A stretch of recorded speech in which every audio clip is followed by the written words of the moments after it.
Hey guys, welcome to Becoming a Soulful Couple. My name is Vimala Rane, mother of two lovely daughters, wife of a wonderful husband, a corporate trainer turned relationship coach, title winner of Mrs. Superwoman Bangalore.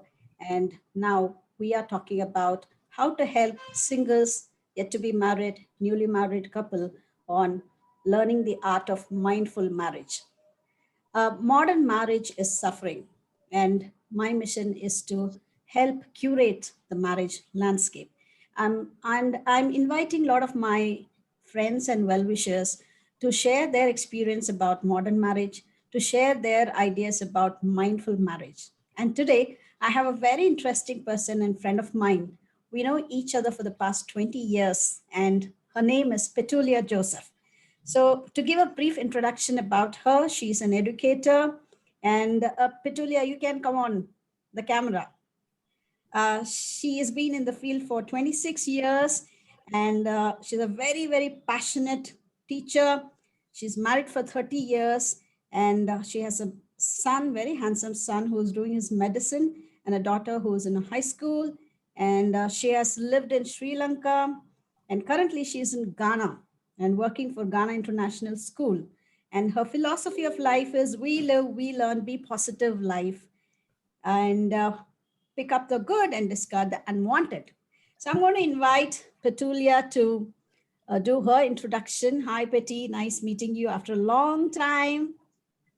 Hi, Vimala. Good afternoon to you. Good morning from my side. Okay, it's lovely to connect across continents, and I've been really so pleased and happy that we have kept in touch, Vimala, for all these years. Yeah, and I'm really proud of you and the work you do, and I admire you as well. So thank you very much for inviting me onto your channel. Yeah, and I hope to contribute my best. Yeah, thank you, Petty. You're looking so beautiful. Well, I'm seeing thank you, after Vimala. many years live, you look so, so beautiful. And Thank you so much. yeah, guys, to talk about Betty, we both studied in the same college, and she was one of our college beauties those days, and one of the most intelligent women. So we both studied English literature in a college called I Lady know. Do College, Madurai, and we have lovely memories. And since then, we are keeping in touch, and thanks to WhatsApp and the technology. You see, exactly, Vimla. That's so true. Yeah, Yeah. yeah, Yes. yes. So, yeah, I've been a teacher for 30 years, an educator, and I love teaching. It's my passion. I also, and really love working with kids. With children, because that keeps me growing, that keeps me going with life. I've been married for 30 years to Bernard Joseph, and he's a marvelous husband, a wonderful father. I have two children, my son who just completed his medicine, and my daughter's in high school. So for us, it's been like we are a very close-knit family. And it's about looking at life as a journey, and we kind of keep each other's backs and we move along with life. I think that's very important. I don't have much to say about myself. As a person, I'm very like open. I am approachable, and I love painting. I love the arts because I studied literature. And I think I'm also working on my poetry. So hopefully someday I might publish. So Wow, let's all the see. best. We are looking forward. Yeah, so Yeah, Pity, thank shall you. we start the program? Yes, yes, please. Yes. I have three usual questions, and in between Okay. we can deviate a little bit as well. So this channel is meant to educate singles, newly married, and engaged couple on modern marriage. So I want to ask you, what is a legacy that your grandparents had in their marriage that has been transferred to your mom? So talk about your grandparents and their marriage, Betty. That's a good question, Vimla, but also the fact that I never knew my grandparents. But yes, I was able to see their legacy in how my parents brought us up. You understood? So you see that my father came from, he had very aristocratic kind of background. His great-grandmother came down as, her parents were the Governor Generals of Pondicherry at that point of time when the British were ruling. And my mom came from a Parsi Nawab family. So I could see two different kinds of legacies coming in. So in the first case, with my paternal, grandparents, I always understood that my father was very, very particular about family, was very particular about our spirituality, our religion, and also how to keep the family very close-knit and independent. So my father was, because he believed that he saw his father doing the same thing. His father had a large family too, and his father was one of the high officials on the railways. So they traveled a lot. And traveling made the kids get exposure to different aspects of life in different parts of India, you see. And so they learned a lot. And my father was very, very close to the culture of India. He kind of, was very much a historical kind of person who believed in, looking at history and learning from history and teaching us from history too. So I guess we learned family values from, my parental grandparents, especially my father's, they all, my father and mother, they celebrated their 50th wedding anniversary, right?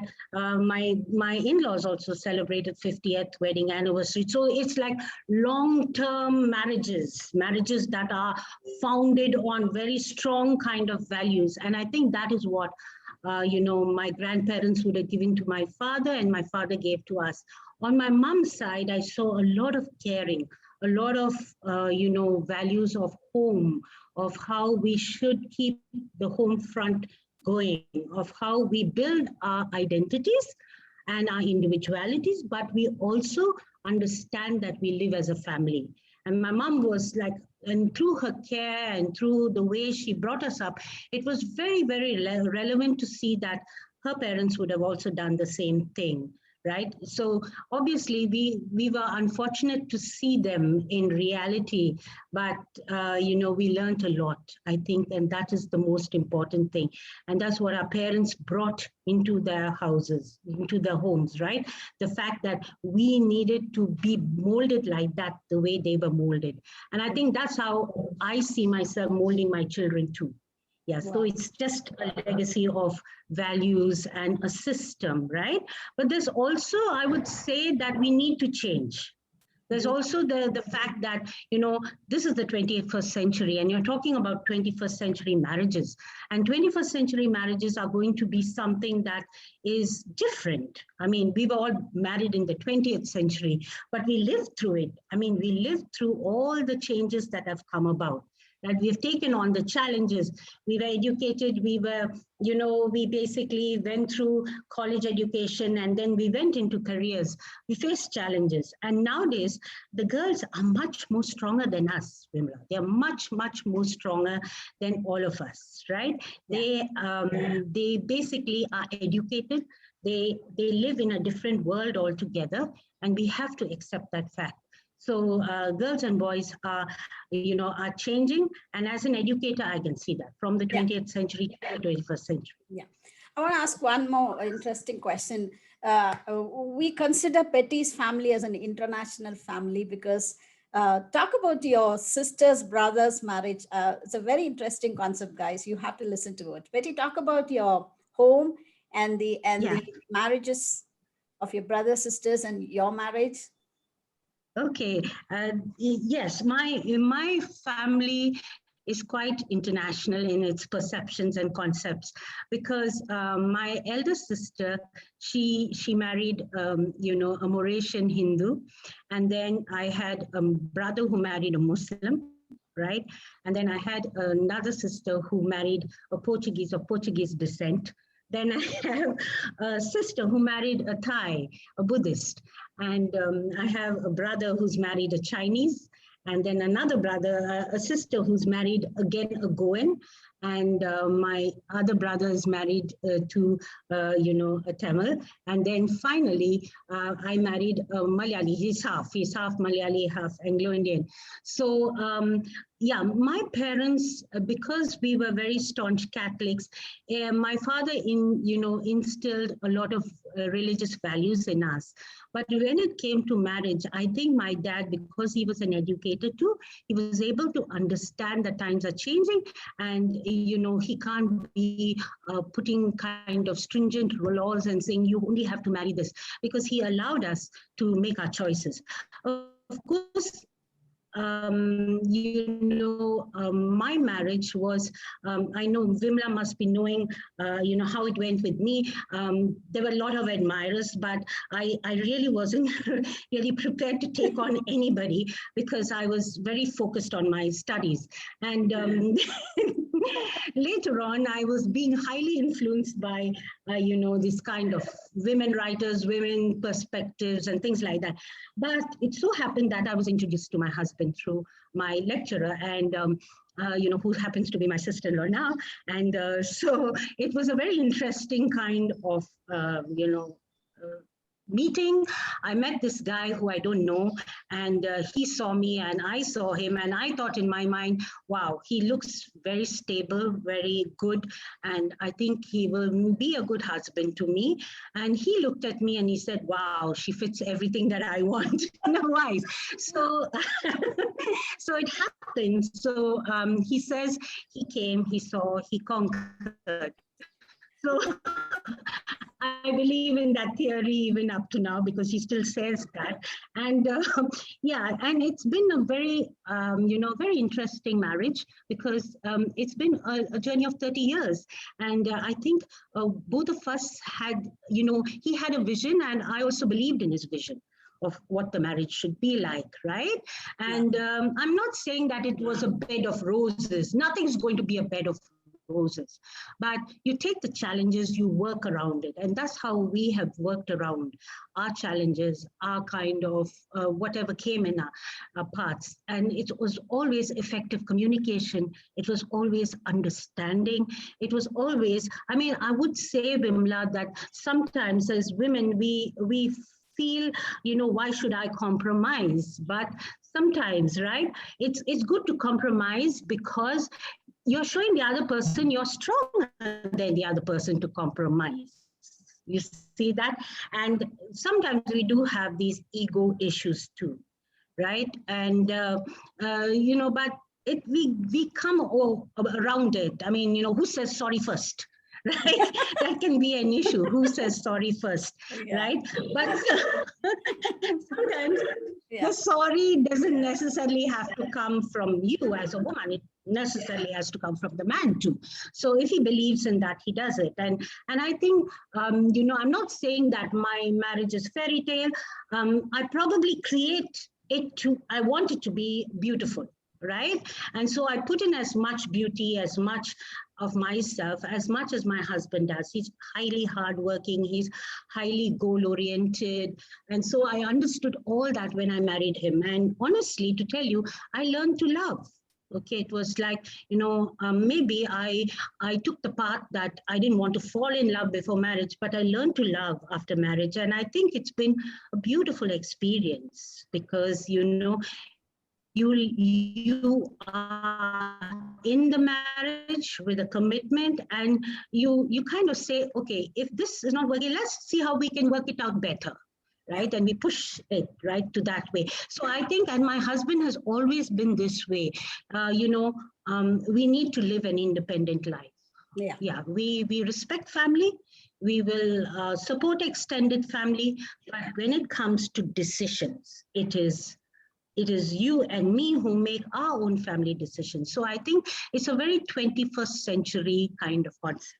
So do you guys understand that? I would like to interrupt here. Do you sit and discuss all this? How did all this happen? You understood that he's highly goal-oriented guy, and you sit and talk about all these. Did it happen after marriage that this is me and this is you, this is how? Because when I see you both, you both are like made for each other. Yeah. one of the best couples I have seen. And talk about that, Betty. How did it happen? Did you both sit Okay. and discuss this? This is my. You said he has marriage vision. I love that. A marriage with a vision. I love the concept. So, do you sit and talk? Did you ever sat and spoke about this? Yes, Vimala. You see, when I married, okay, let me be honest, brutally honest, and say there's a huge age gap between him and me. And you see, and I was a little bit skeptical going into a marriage where the guy is older, and I feared that he would not understand. But I realized he's very open because he had five sisters. You see, he has five sisters. So, he allowed them to grow, right? And so he believed that his wife should also grow. Yeah. So even when it came down to the nitty gritty of should I only wear saris because you're very Indian in your concept, he said, "Oh no way! Who told you that? You just dress the way you want to, right?" So it was very beautiful that way. And the fact that he was very open, and he told me my career matters. He said, "You see that we are shareholders, we are co-breadwinners." So from the start I was motivated. Yes, to understand his job. He had a very demanding job right from the beginning. So I had to understand, to listen, okay, and to see what he went through, what were his challenges, how he would need that kind of support, because he was already supporting me, right, with my career goals. He Yeah. wanted me to go further with my education. When I went to Sri Lanka, he said, you want to work, you work. Yeah, that's perfect. You choose your career, what you like to do, right? So, we would discuss where we were going with our marriage, how we were building on it, right? What were our flaws. We would also discuss that. I think that's important. Yeah. You see, you sit down and you tell your husband or you tell your wife, you see, I love you for all these things, but there are few things that we can work on. And maybe we can support each other to see how we can, help each other to become better.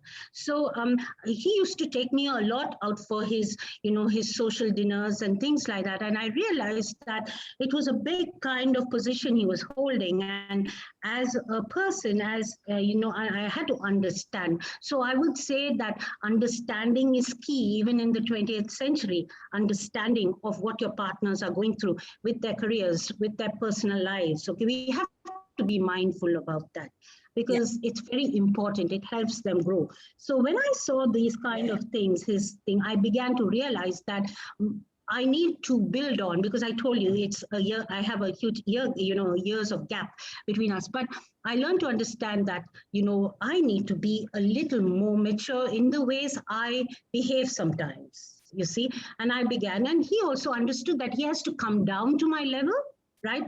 So my fairy tale concepts can be this and that, but he goes along with it. You see, Yeah. he goes along with it, and then we built on. I think, Vimla, building on the common factors in a marriage is very So important. I have a question here, Betty. So Yeah. why it becomes very difficult for couples to sit and communicate? Why it becomes difficult? Where is the gap? I think marriage is based on effective communication. It's like an organization, right? And if you don't communicate with each other, you're not going anywhere. I think what happens is, sometimes I don't know whether it's a cultural thing for the woman not to talk, okay, to her husband. But I think nowadays women are educated. You're given the voice. Speak. Speak. I mean, I'm not saying that there's going to be perfect kind of discussion. There might be arguments. There might be, different kind of perceptions. But learn to listen, okay? Because in communication, you need to listen. Then you need to understand, right? And then you need to let go of that ego, right? That ego that is saying, no, I'm not going, let him do this, or let her do that, let her do that, right? So you see, whenever we need to talk about something, my husband is always in a very calm mood, right? he sits down and then he tells me, you know, this. And if I have to say something back, I say. If I don't have to say, I just keep quiet. Right? And I'm not saying that we don't have arguments. We do have arguments, but we are built on this concept that no argument goes unresolved before bed. So we often resolve that argument. Yeah? Resolution is very conflict. Resolutions are very, very important. You need to resolve. And sometimes, you know, the honest part is, Vimla, I cannot keep anger in my heart for a long time. And I have never had that, you see. Maybe it's my bringing up. Maybe it's, yeah. Shameless. I'm shameless. Yeah. I don't ask. Sorry. Yeah. I'm very shameless. I can't cry more than 2 days. I can't be angry for more than 2 days. I can't be sad for more than 2 days. Yeah. I have to bounce back. Yeah. I send him a long text, right? I send him a long text, right? I write. Before I used to sit and write letters. You know me, I love to write. So I sit and write. And then he reads all that. And then his one sentence would totally, you know, annihilate everything that I felt. Wow. He says, oh, you know what you see, your husband opens a message. Your husband opens a message and he sees it. What if the husbands don't open the message and see that, whatever we have written? Oh, I think then I would prod him and I would say, oh, I call him and say, oh, I sent something. Look at it. Yeah, I'm not saying my husband is, you know, jobless. He's very, very busy. Even in Ghana, he works extremely hard. And sometimes I myself can't get a call to him, you know. But I think communication is important. Yeah. And we need to push it. As women, we need to push it. We need to have our voices. Right? Open, say what you feel. I mean, no one is going to kill you. Like, for instance, my husband always tells me, you say, you know, you say what you have to say. It's your opinion. If people like it, they like it. If they don't like it, they don't like it. Just move on. I would like to add one point here. So when we discuss, the base has to be love. So though you have difference of opinion, the base has to be love for the person, and then you express something that you don't like, then I don't think there is any negative vibe coming from the other person. Can you hear me? Is it audible? Yes. So Vimala, I agree with you. Yeah. Yeah, I agree with you there, Vimala. But think of some people who, I mean, I'm not saying in my marriage, I said I learned to love. He also loves me and I love him. And that's how it is. We based it a lot on love, right? But sometimes, you know, you don't necessarily have to be a person who is desperately in love, right? You can have love, but love is, you know, marriage is something, it's a lifetime commitment. And I like to say that because, you know, love is part of it. It's the foundation. Yes, I agree, right? But I would say that, you know, many people have spoken to some people who have counseled, have asked me, they've said that it's so difficult to love that person. It's so difficult. You see that? Yeah. But you see, you're in a marriage. And if you want to go on with that marriage, I'm not saying that, you know, you should accept every kind of abuse, every kind of thing that happens. But if you are still committed, when I ask these people back again, but are you sure you want to? They say, yeah, they want to be in the marriage. So I say, then you need to work around it. And, you know, working around it is so important. And I would say that love is not all, because you see that, you know, I like to quote a writer, okay, Louis de Bernis in his Captain Corelli's Mandolin. He says that, you know, love is what is burnt out when being in love is no more. You see, so love is our little things that we show each other. You prepare a meal for each other. That is love. You see, so it's that. And I think when you are, I'm sorry, I have to go into the physical relationship also a bit. When you have given your heart, your body, your soul to somebody, right? There shouldn't be any kind of question about love. It's there. it's there in a marriage. Yeah. And I believe it is there. True. Because when a man and woman get into marriage, the foundation is there. True. Right? And that's why I always say that even Shakespeare killed Romeo and Juliet at the end. He did not let them live a life, right? Because he wanted them to just enjoy that beautiful idea of love. Yeah. Correct. True. Okay. So what is your one message for modern marriage? One message for, since you have a son, and he's, how old is he, Betty? He's 26 now. 26, so he might be getting married very soon. So consider all the singles boys out there listening to us. What is that one message you will help them with to have a marriage, a legacy marriage in their life? Exclusively for boys first, and then we will have one message for the girls. Okay. Yeah, most of the young people getting married are 21st century, Gen Zs, right? So they are Gen Zs. And yes, I believe that both, as an educator, I can see that both women and men are independent. Mm-hmm. They are independent thinkers, right? Mm-hmm. And I can see that women go through a lot of experiences before marriage. It not necessarily has to be bad experiences, but they are learning experiences, I would say. Okay, so women come into a marriage with intelligence, with creativity, and they have a career also.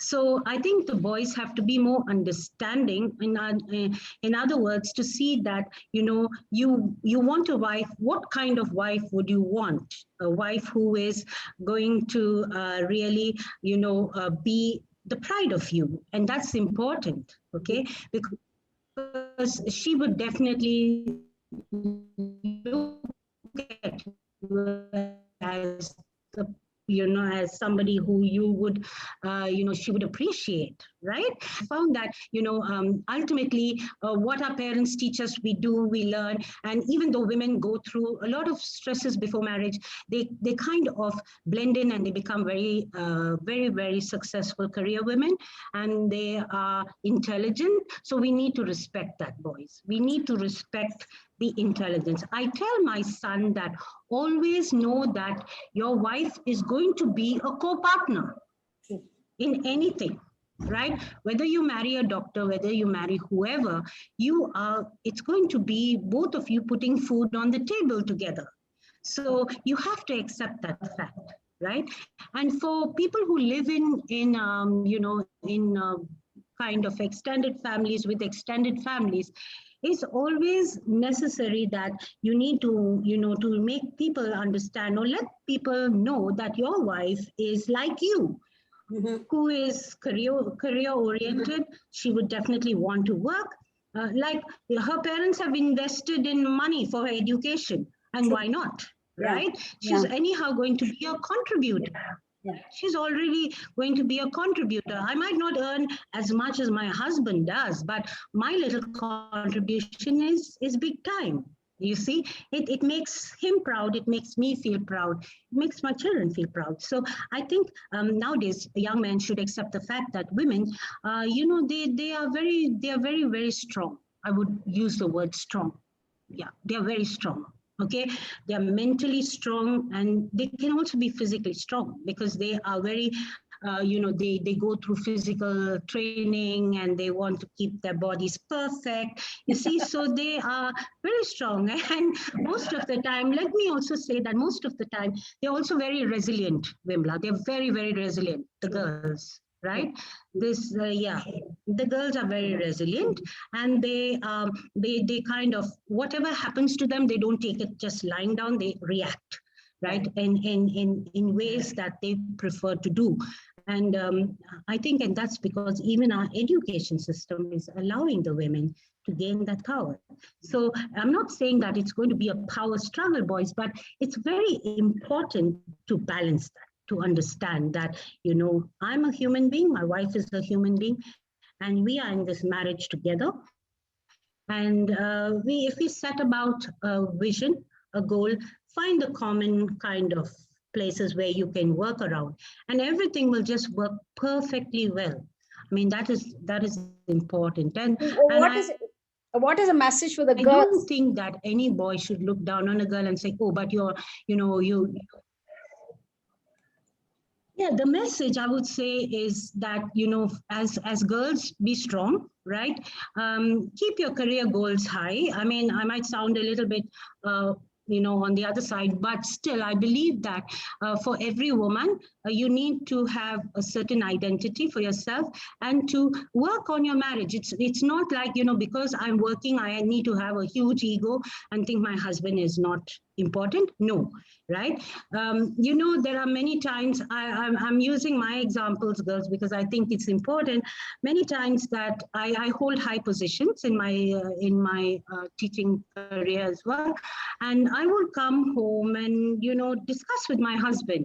I would ask him how he would have taken what judgment he would have given, or basically what way to go. I would consult with him, and it kind of draws him in, and he understands that this is how you do it, this is how you can see it. So consulting, working around, discussing your problems with your husband, I think that's very important, right? And as a woman, boys tend to look at women differently because sadly enough, some curriculums, I'm not saying all education systems, they don't see they need to build that equality, right, in the systems. But, and then therefore girls can rebel and say, oh, but you see this. But, if you're going into marriage, girls, it is a commitment.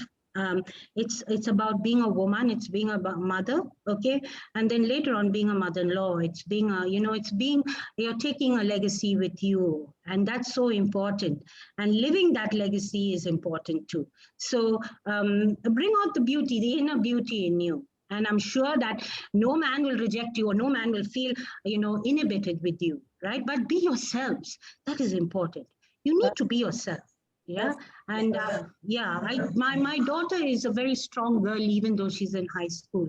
Yeah, Right. She's a very, very strong person. And I always told my son that, he needs to respect his wife as much as she would respect him. So respect has to be there. Understanding has to be there. Yeah. Right. And I think that is important. Yes. So from if I have to take one, if I have to sum up what Betty has said, so boys out there, we have to respect the woman, and girls, you have to understand the man, and both of you can create a marriage vision, and you can co-create, and girls bring the inner beauty and spread the beauty in the family as well, and both of you are partners in life. So marriage legacy can be created by both setting a marriage vision. Is that right, Betty? Yes, so true, so true. Yes, and definitely working on all your challenges. Yeah. So communication, respect, vision, marriage vision, and understanding, and no ego play, discussion, resolution before going to the bed. These are the key takeaways from this discussion. I thoroughly enjoyed the discussion, Betty. A lot of experiences, and she's one of the most sought after educator, and for a very long time. We have a very famous school in Madurai as well. Betty, talk about that school. Yes. Yeah, so that was founded by my father. Yeah. Yeah. So there is a lot of educational background from Betty's family, and I admire her and I respect her a lot for loving teaching. She is a very good teacher, and she's fond of teaching, and she's one of the most loved teacher. And where can I follow you, Betty? Facebook? Oh, I don't. Yes, Facebook, please. Yeah, she's very active in Facebook, guys. So if you want to speak with her, you can connect with her in the Facebook. And she is a wonderful mother, wonderful wife, and I still remember her from our college days. She's one of the most beautiful, intelligent women, typical um, beauty and brains, we call. So she's the most admired girl in the entire college. So we are from Lady Doe College and in Madurai, and she is one of the intelligent and most beautiful girl in our batch. And since 20 years, I know her, and this is a message from her. So uh, thank you so much, Betty, for being here. And those are the golden nuggets. And most of us know all these, but these simple things have to be reminded for all of us, even for the married couples. Yeah, thank you so much, Vimla. You really humbled me with your with this beautiful kind of speech that you gave about me. But yeah, thank you very much. I believe that everyone should be happy, everyone should be positive in a marriage, and marriage is beautiful. It's a Yeah, beautiful journey. yeah, I know. Yeah, Thank it's you. Thank you. wonderful. So thank you so much for inviting me. Thank you so much, Vimla. Thank you, God Betty. bless. Thank you. Thank Bye-bye. you. God bless you too. So, Bye guys, that bye. was about today's interview with Petulia. So, if you like this interview, if you get some value out of these interviews, please like, share, and subscribe. And let's save marriages, because marriage is very beautiful. Um, but there are a lot of small little gaps that we start with, and it ends up wasting a lot of time and money, and many marriages fail. So my intention is to save a lot of marriages. My intention is to educate the youngsters on this beautiful journey called marriage. So please ensure you like and share with people who are not yet married or engaged or newly married couples, and put your comments in the comment section. I'll share Petulia's Facebook link in my description box. And if you want to ask anything about marriage or anything related to education, you can keep in touch with her. So thank you so much. I'll come back again with a beautiful another interview with a beautiful person. Thank you. Bye bye.